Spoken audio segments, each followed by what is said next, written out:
Sistema cardiovascular, equipo 5.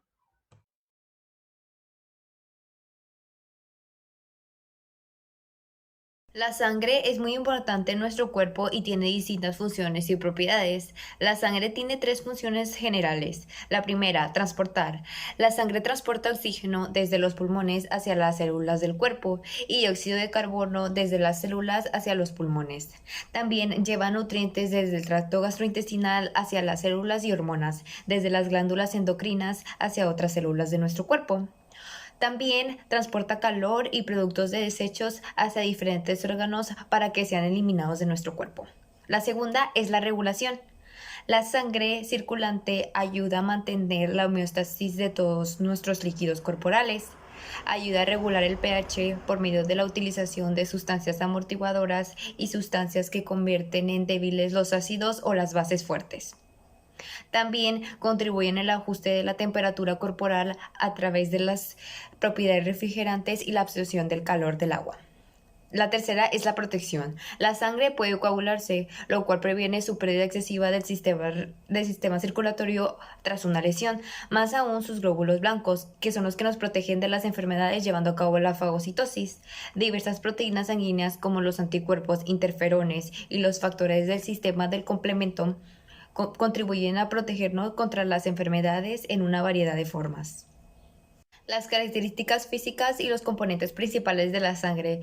La sangre es un tejido conjuntivo formado por el plasma, más los elementos corpusculares, que son los glóbulos rojos, los glóbulos blancos y las plaquetas. Los elementos corpusculares.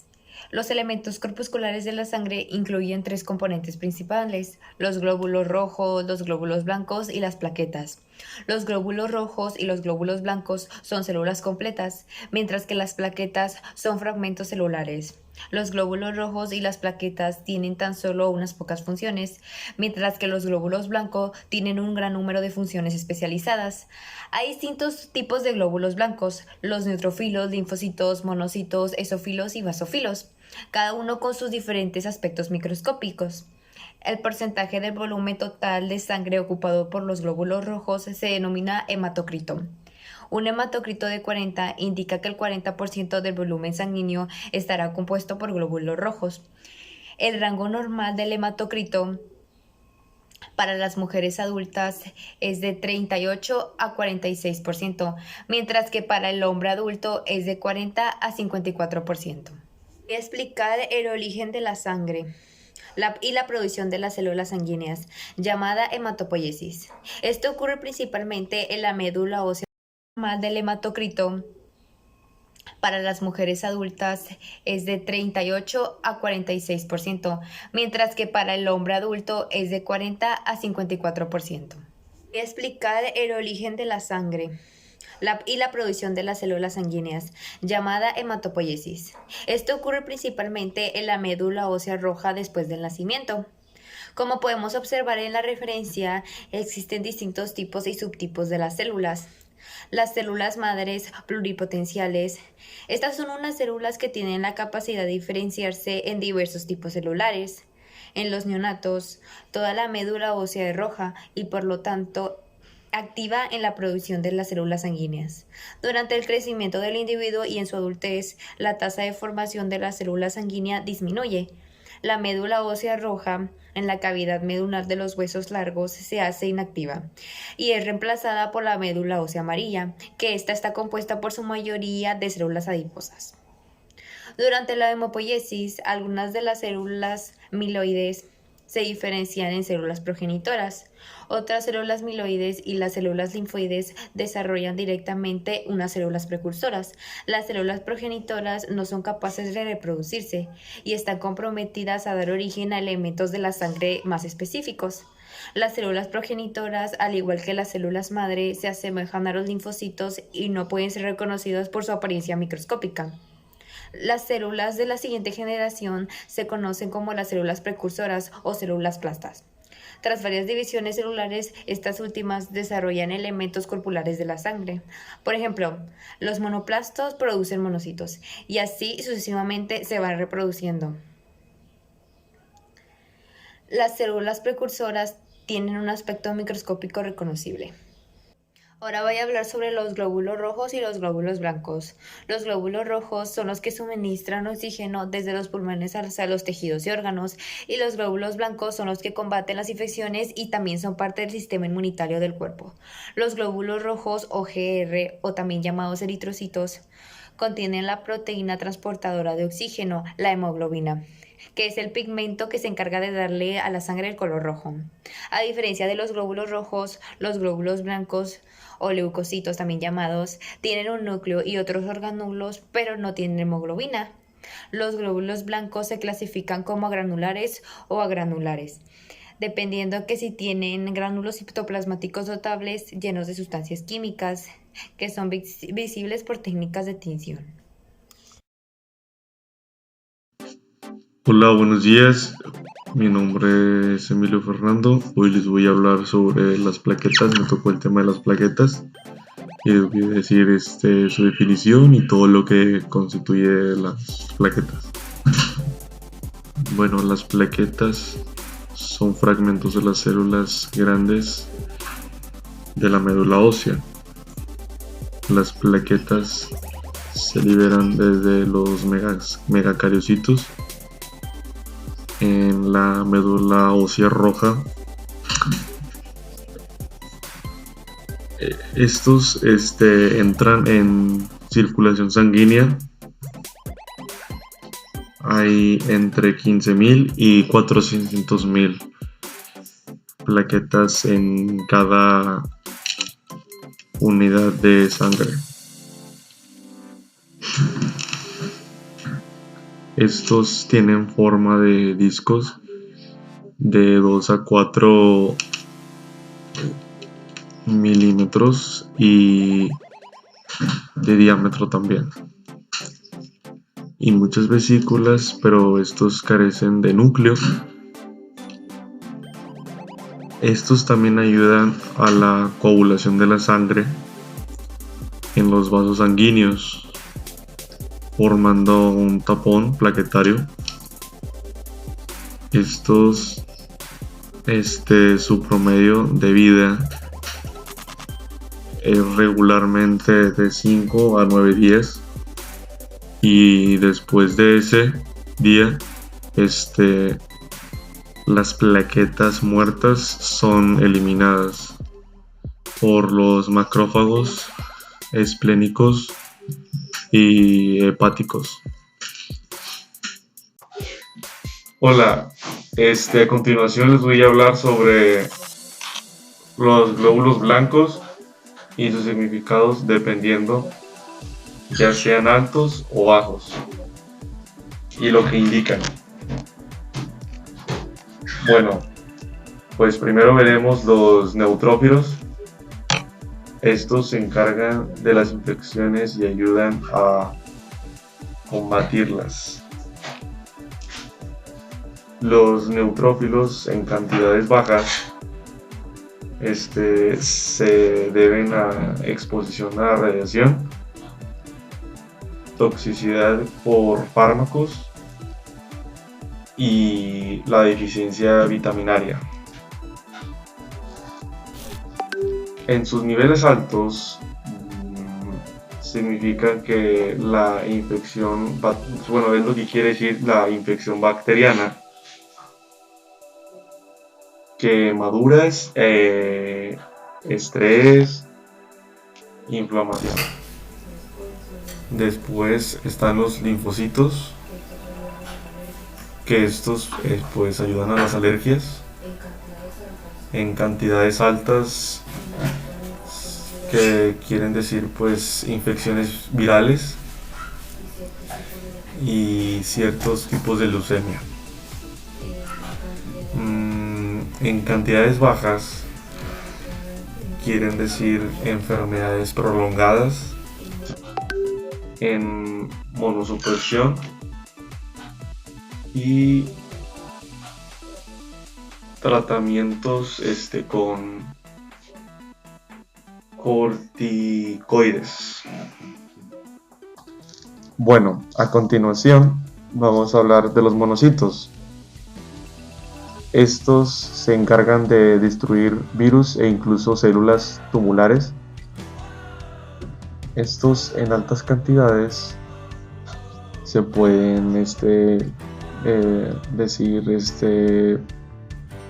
infecciones virales o fúngicas, tuberculosis y ciertos tipos de leucemia y etcétera. En las bajas cantidades quieren decir supresión de la médula ósea o tratamiento con corticoides.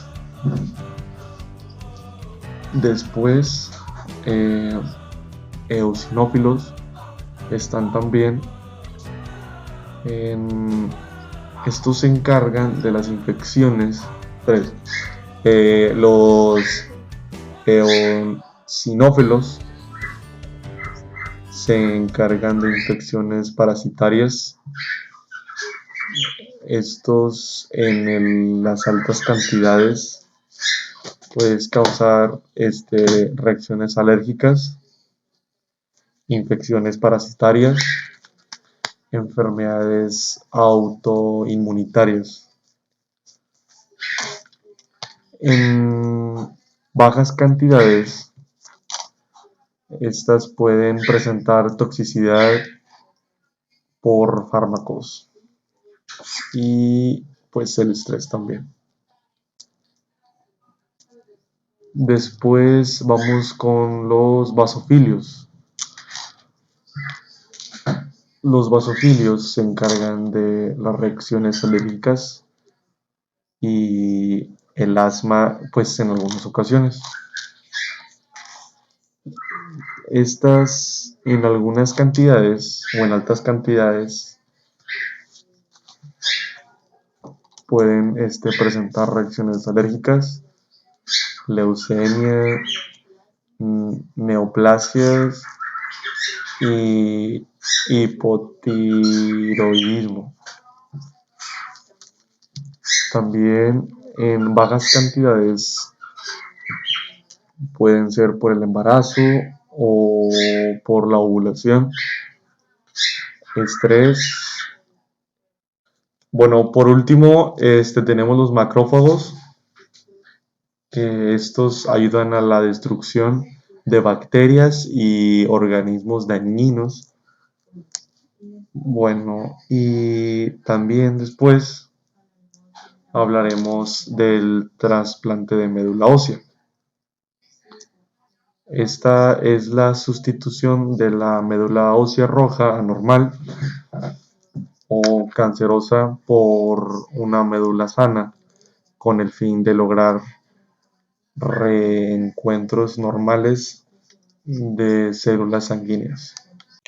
Bueno, también les voy a hablar sobre el tema de trasplantes de células madre de la médula ósea y de la sangre del cordón umbilical. El trasplante de la médula ósea es la sustitución de una médula ósea roja anormal o cancerosa por una médula sana, con el fin de lograr reencuentros normales de células sanguíneas. La médula ósea sana puede ser proporcionada por un donante o por el paciente cuando el trastorno subyacente está inactivo, como sucede cuando la leucemia está en transmisión.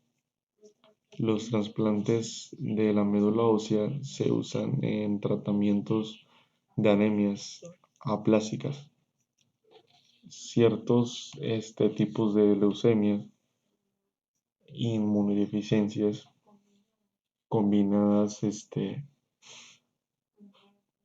con graves enfermedades como la de Hodgkin, linfoma, not Hodgkin y mieloma múltiple,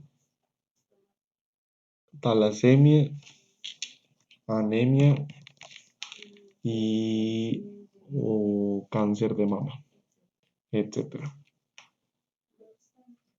No obstante, existen pues ciertas inconveniencias dado que las células sanguíneas del receptor fueron completamente destruidas por la quimioterapia y pues la radiación en el paciente. Es extremadamente vulnerable a las infecciones. Eh, un avance más reciente para tener células madres es el trasplante de sangre del cordón umbilical. Las células madre pueden obtener para el cordón umbilical después del nacimiento. Estas pues se extraen del cordón umbilical con una jeringa y se les congela. También las células tienen ciertas ventajas sobre las obtenidas a partir de la médula ósea roja. Una de ellas es que se recolectan con pues, facilidad. Otra es de que son más abundantes que las células de la médula ósea y son menos propensas a provocar enfermedades de pues ciertos virus, de injertos virus, disculpen. Así que pues la compatibilidad entre el donante y el receptor no necesita ser tan exacta. La probabilidad de transmitir infección es menor y pues la última que se puede guardar y ser indefinidamente pues puede ser entre bancos especializados. Bueno, a continuación vamos a hablar sobre la hemostasia. La hemostasia quiere decir un tipo de tapón plaquetario, en donde las plaquetas se almacenan en una cantidad de sustancias químicas asombrosas. Para su pequeño tamaño, estas pues inician entre contacto y se adhieren entre las partes lesionadas de un vaso sanguíneo como las fibras colágenas de un tejido conductivo adyacente. Ok, a este proceso se le llama adhesión plaquetaria. Después, gracias a la adhesión, las plaquetas se activan y sus características cambian drásticamente. Extienden muchas proyecciones que pues permiten contactarse e interactuar entre ellas. Y pues comienzan a liberar contenidos en las vesículas y pues esta fase también se le puede decir o llamar liberación plaquetaria. El ADP y la trombaxano se liberan y cumplen un papel importante en las activaciones de las plaquetas cercanas. Por tercero, bueno, damos a continuación por el siguiente, la liberación de ADP hace que otras plaquetas se pues circulan, más bien dicho como circulantes, vuelven más, se hacen más adherentes y proporcionan su marcha pues más, pues hacia más de ellas. Y a esto se le llama agregación plaquetaria. Finalmente, la acumulación y acoplación de grandes números de plaquetas forman una masa que se denomina tapón plaquetario.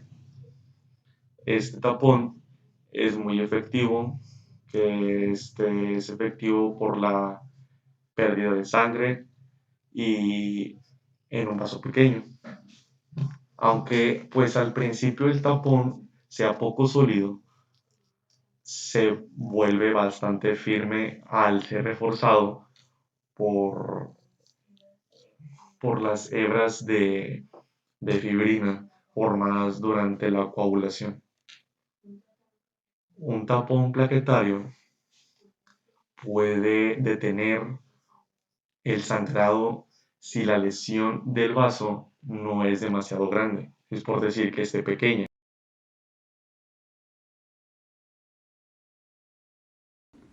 Buenas tardes, mi nombre es Abigail y yo voy a exponer la parte de los grupos sanguíneos y tipos de sangre.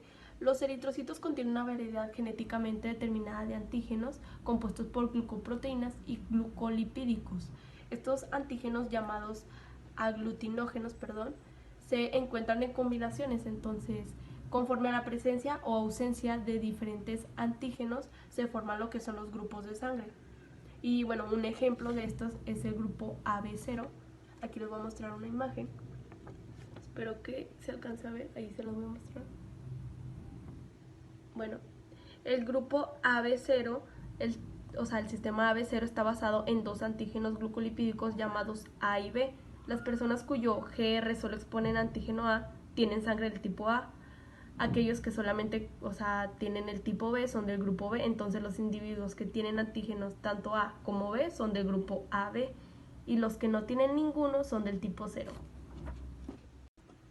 Una transfusión es la transferencia de sangre entera o solamente algunos componentes de ella, ya sea directamente de la circulación o de la médula espinal. Esto, se hace con el fin de aliviar alguna anemia o administrarle más sangre a un paciente que lo requiera, ¿verdad? En una transfusión incompatible, los anticuerpos del plasma del receptor se combinan con antígenos de los GR donados, lo que causa la aglutinación de los GR. La aglutinación es la respuesta antígeno-anticuerpo en la cual los GR se entrelazan unos con otros. Aglutinación no es lo mismo que coagulación y cuando se forman estos complejos anticuerpos antígeno, activan proteínas plasmáticas de la familia del complemento. Y básicamente lo que son las moléculas de complemento hacen que la membrana de los GR donados se vuelvan permeable, lo que causa la hemólisis o rotura de los GR y lo que es la liberación de la hemoglobina. El factor RH es conocido o se le llama así porque se encontró antígenos en la sangre del mono Reus. Los aleos con 3 genes pueden codificar para el antígeno RH. Aquellas personas cuyo GR tienen RH son conocidas como RH positivos y las que carecen de RH se les conoce como RH negativo. Normalmente el plasma sanguíneo no tiene anticuerpos anti-RH. Sin embargo, si una persona con RH negativo recibe una transfusión de sangre de RH positivo, el sistema inmunitario comienza a producir anticuerpos anti-RH que quedarán en circulación. Si se administra una segunda transfusión de sangre de RH positivo más adelante, los anticuerpos anti-RH previamente formados causarán aglutinaciones y hemólisis que pueden traer una reacción muy grave. Buenas tardes, mi nombre es Samantha Almaraz Cortés, del grupo 6 de Anatomía y del equipo 5. Hoy les estábamos hablando con mis compañeros, habían dicho del sistema cardiovascular y yo me voy a centrar más en el corazón, en qué consiste, cuáles son sus capas, sus caras, en cómo y cómo también está en su sistema circulatorio. Bueno, el corazón, como podemos ver aquí en la mesa, de que este pesa entre unos 250 gramos. Tenemos que tener en cuenta que el de la mujer mide de que pesa 250 gramos y el de los hombres 300 gramos. El largo mide de un corazón aproximado mide de 12 centímetros, de ancho mide 9 y del ancho más pequeño es de 6. Bueno, tenemos que tener en cuenta que el lado izquierdo del corazón es más grande con más capas y más pesado. ¿Esto por qué? Se preguntarán. Es porque, es porque este lado del corazón es en donde más se bombea la sangre. Y aquí podemos ver en el interior, donde el sistema, en donde las arterias, las circulaciones y etcétera, están, y este hace que cuando esté el corazón bombee y haga esto, como que va creciendo. Mientras que el lado derecho, pues, como podemos ver, ya es como que una capa más pequeña, menos pesada, pero también es el que nos ayuda de que como este succiona y este libera en nuestra circulación. A continuación les voy a hablar del pericardio. Tenemos que tener en cuenta que el pericardio está dividido en dos, que es el fibroso, que es el más superficial, y luego está el sedoso, que es el más profundo, delgado y delicado. Acá podemos ver, es más, como ya les dije, la parte derecha es más profundo, aquí se puede ver, más delicado, aquí se puede ver que ya una parte del corazón se está empezando como a corromper, y es cuando se dobla de que la capa alrededor del corazón, o sea, tipo así.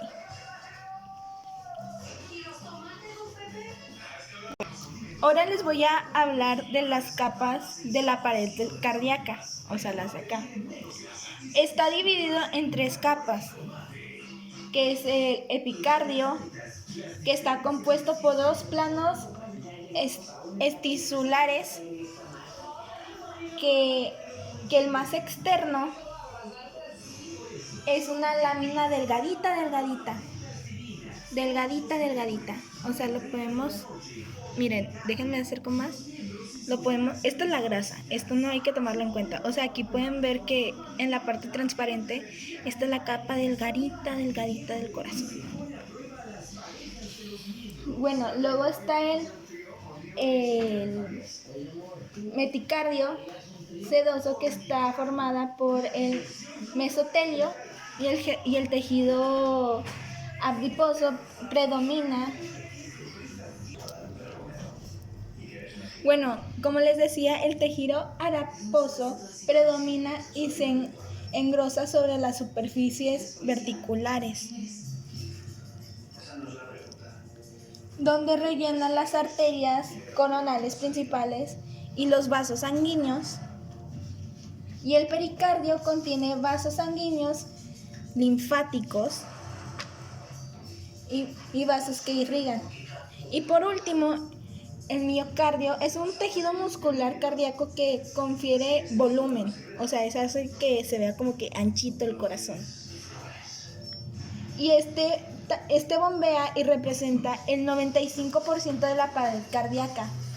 O sea, casi todo el miocardio es el que hace casi toda la función de la capa, de esta misma capa. Aunque es especiado como el músculo esquelético, recuerden que el músculo cardíaco es involuntario. Recuerden, este es un músculo en el que no podemos controlar, en el que no podemos decir, ay, ya no quiero que latas. No, ese es automático. Ese es el que nos ayuda a que estemos vivos. Luego les voy a hablar de las cámaras cardíacas que poseen cuatro cámaras. 2 cámaras superiores que son auriculas y las 2 inferiores que son ventrículas. Tenemos que tener en cuenta de que 2 cámaras son superiores y otras 2 son inferiores.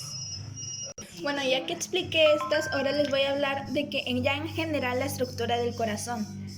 La estructura del corazón se puede encontrar en el centro del pecho, por debajo del esternón, en una división torácica. Y ya vimos que procede 4 capas 4 cámaras y varias válvulas que se regulan en el flujo sanguíneo normal dentro de nuestra carrocería, o sea, en nuestro pecho. Las 2 cámaras que vimos anteriores, que son las cámaras arterioros, están situadas en el porción superior del corazón superior, en el atrio izquierdo, que recibe la sangre oxígeno rica, y la derecha, que recibe la sangre libre del oxígeno. Las válvulas que separan estas cámaras se llaman las válvulas auriculoventriculares, integradas por la válvula cristópide a la izquierda y la válvula mitral de la derecha. A continuación, les voy a explicar el flujo de la sangre a través del corazón. Como ya sabemos de que el corazón bombea la sangre para que lleve todas las partes de nuestro cuerpo. Eso ya lo sabemos de ley, de cajón, todo. Bueno, la sangre suministra oxígeno y nutrientes a todo nuestro cuerpo y elimina el dióxido de carbono y los elementos residuales. A medida que la sangre viaja por el cuerpo, el oxígeno se consume y la sangre se convierte en desoxigenada. Hablo más fuerte. Perdón. Bueno, les voy a explicar 5 puntos importantes que tiene lo de la sangre. Bueno, les voy a explicar 5 puntos de la sangre que se convierte en desoxigenada. La sangre desoxigenada regresa del resto del cuerpo al corazón a través de la vena cava superior. Aquí, como podemos, ya les expliqué, aquí están las venitas, está la vena cava aquí está la vena cava superior y la vena cava interior. 2 venas principales que llevan la sangre de vuelta al corazón. Número 2, la sangre desoxigenada entra a la artícula derecha o cavidad superior derecha, también conocida. Y desde ahí la sangre fluye a través de la válvula VT hacia adentro del ventrículo derecho o cavidad inferior derecha, como también ya conocida. El ventrículo derecho bombea sangre desoxigenada a través de la válvula pulmonar hacia la arteria pulmonar principal, o conocida abreviadamente APP. Desde ahí, la sangre fluye a través de las arterias pulmonares derecha e izquierda de los pulmones. En los pulmones se ve incorporada oxígeno y se retira dióxido de carbono a la sangre durante el proceso de respiración. Después de la sangre recibe oxígeno de los pulmones, se llama sangre desoxigenada. Y ya uno de los últimos temas que vamos a hablar es del ciclo cardíaco.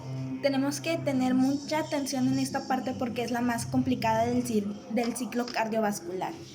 Bueno, el ciclo cardíaco incluye todos los fenómenos asociados con un latido cardíaco. Por lo tanto, un ciclo consiste en la sístole y la diástole de las artículas, además de la sístole y la diástole de los vertículos. La diástole, recuerden que va bajando, y la diástole va subiendo acá en donde están las arterias. Les voy a explicar lo de la regulación química en la frecuencia cardíaca. Ciertas sustancias químicas influyen tanto en la fisiología básica del músculo cardíaco como frecuencia cardíaca. También varias hormonas, también varios cationes tienen importancia en los efectos cardíacos.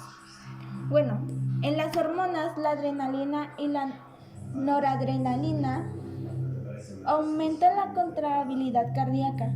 Estas hormonas estimulan las fibras musculares cardíacas de manera semejante a la noradrenalina liberada por las terminaciones nerviosas simpáticas. Y la y los cationes, puesto que la diferencia de la concentración de los diferentes cationes, tanto intra como extracelulares, son cruciales para la producción de los potenciales de acción de los nervios y fibras musculares. No es de sorpresa que los desequilibrios irónicos puedan cometer rápidamente una acción de bomba miocardíaca. Un dato interesante para acabar que vive el corazón es que la grasa que ven que está aquí, que cubre, depende del peso de la persona.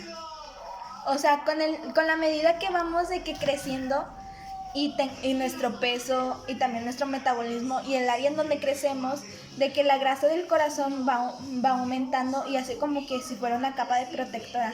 Pero hay que tener en cuenta que eso no es muy saludable, que digamos si tenemos obesidad o tenemos diabetes, etcétera, etcétera. Bueno, para acabar les voy a explicar ya mi conclusión. Bueno, mi conclusión es que el corazón es un músculo cuyo mecanismo de trabajo es posible por las muchas fibras que operan juntas. ¿Esto qué quiere decir? Que el corazón tiene que trabajar para administrar y disminuir la sangre. Para que la sangre pueda expulsar el oxígeno pobre y así oxígeno rico, que estas cámaras son acompañadas por las venas, las arterias, para que faciliten más esta función.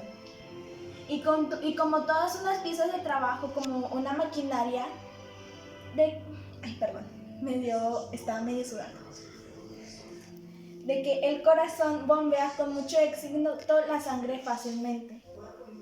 También tenemos que tener en cuenta que el corazón, de que es casi como es como del tamaño de nuestro puño, de un puño cerrado. Pero también les recuerdo que varía de la persona.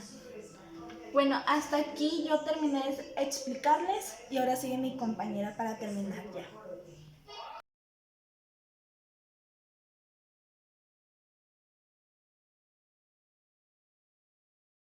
El corazón y el ejercicio. Voy a explicar la relación que existe entre el ejercicio y el corazón. La resistencia cardiovascular de una persona puede mejorar a cualquier edad, obviamente con la práctica regular de ejercicio. Algunos tipos de ejercicios son más efectivos que otros para mejorar la salud del aparato cardiovascular. El ejercicio aeróbico o cualquier actividad que haga trabajar las grandes masas musculares se recomienda mínimo al menos 20 minutos por día, ya que aumenta el gasto cardíaco y el índice entre 5 o 3 sesiones de ejercicio aeróbico por semana para mejorar la salud del sistema cardiovascular. El ejercicio sostenido aumenta la demanda muscular de oxígeno. Que dicha demanda sea satisfecha o no dependa de la adecuación del gasto cardíaco y del funcionamiento correcto del sistema respiratorio. Luego de varias semanas de entrenamiento, una persona saludable aumenta su gasto cardíaco máximo, que es la cantidad de sangre eyectada por los ventrículos con sus respectivas arterias, y por consiguiente incrementa la oferta distal del oxígeno a los tejidos. Como se muestra en el esquema, el volumen por minuto es igual al producto entre la frecuencia cardíaca y la descarga sistólica. Tenemos distintos tipos de aumentos. El aumento del volumen del fin de diástole, que es básicamente el estiramiento del corazón y es el que provoca el aumento de la precarga. Después, el aumento de la contractividad, de la disminución de la poscarga, y esto nos lleva al aumento del volumen sistólico, que es el que progresa al aumento del gasto cardíaco. Varias técnicas utilizadas para mejorar los corazones insuficientes. Cuando el corazón falla, una persona tiene una menor capacidad para realizar ejercicio o hasta moverse demasiado. Existen varias técnicas quirúrgicas y muchos dispositivos médicos para ayudar a un corazón insuficiente. Para algunos pacientes, hasta un 100% de incremento en el volumen de sangre eyectado por los ventrículos puede significar la diferencia entre permanecer en cama y tener una movilidad limitada. Un trasplante cardíaco es el reemplazo de un corazón gravemente dañado por un corazón normal de un donante recientemente muerto o con una muerte cerebral. Los trasplantes cardíacos se realizan en pacientes con insuficiencia en estado terminal o con coronariopatías graves. Una vez localizado un corazón adecuado, la cavidad torácica se expone a través de una incisión vertical cuando ya se ha establecido la circulación y así hace circular la sangre. Se abre el pericardio para exponer el corazón y a continuación se extirpa el corazón.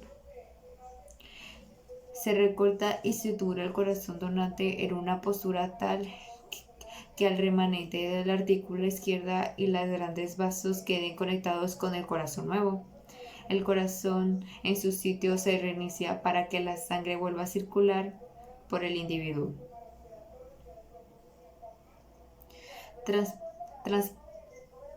Debe de recibir agentes inmunosupresores de por vida para evitar el rechazo. Como el nervio vago es seleccionado durante la cirugía, el nuevo corazón tendrá una frecuencia de 100 latidos por minuto. Por lo general, el corazón donante es profundido con una solución fría y luego preservado en hielo estéril. Esto puede mantener viable el corazón durante 4 o 5 horas. Como podemos observar en la imagen, es un corazón común y normal, solo que pues como ya lo expliqué, la artícula izquierda del donante se sutura a la artícula izquierda del receptor, mientras que la artícula derecha del donante se sutura a las venas cavas superior e inferior del receptor. Describir el desarrollo del corazón. Escuchar por primera vez el latido cardíaco del feto es un momento inolvidable para los futuros padres, pero también es una importante herramienta diagnóstica. El aparato cardiovascular es uno de los primeros en formarse en el embrión y el corazón es el primer órgano funcionante. Este orden del desarrollo es esencial debido a que el embrión crece tan rápido que necesita obtener oxígeno, nutrientes y eliminar los desechos. El desarrollo del corazón es un proceso complejo y una interrupción en cualquiera de sus etapas puede producir enfermedades cardíacas congénitas. Estas enfermedades descritas en desequilibrios homostáticos al final de este capítulo son las responsables de casi la mitad de las muertes por malformación congénitas. El corazón comienza su desarrollo a partir del mesodermo, 18 o 19 días después de la fertilización. Su desarrollo se desarrolla a partir de un grupo de células mesodérmicas ubicadas en el polo cefálico del embrión, denominada capa. En respuesta a las señales provenientes del endodermo subyacente, el mesodermo del área cardiogénica forma un par de tiras alargadas, que son las cuerdas cardiogénicas. Enseguida, estas cuerdas se ahuecan y se transforman en tubos endocárdicos. Con el plegamiento lateral del embrión en el día 21 postfertilización, estos tubos endocármicos comienzan a aproximarse y terminan funcionándose en un único tubo, denominado tubo cardíaco primitivo. En el 22º día de vida, el tubo cardíaco primitivo se diferencia en 5 regiones diferentes y comienza a bombear sangre, desde el extremo cardial al rostral. Dichas regiones son el seno venoso, aurícula primitiva, el ventrículo primitivo, el bulbo cardíaco y el tronco arterioso. Gracias por su atención.